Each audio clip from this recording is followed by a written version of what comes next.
এই মুহূর্তে দাঁড়িয়ে আছি জাপানের একটি গার্ডেন সেন্টারে। গার্ডেন সেন্টার হচ্ছে যে গার্ডেনিং এবং ফার্মিং করার জন্য যেসব জিনিস লাগে সার থেকে গাছপালা, সেই সেন্টারটি। এই সেন্টারে এসে একটা ইন্টারেস্টিং জিনিস পেয়েছি। ছোটোবেলায় এই জিনিসটা বেশি দেখা যেত বাংলাদেশে।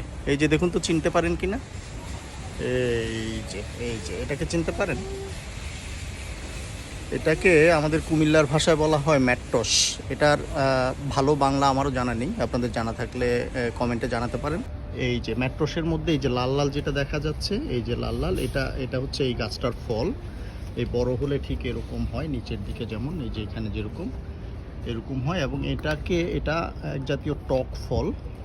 এটা দিয়ে ছোট ছোট মাছ যেমন মলা মাছ, পুঁটি মাছ, এগুলো রান্না করে কুমিল্লাতে ছোটোবেলায় খেতে দেখেছি।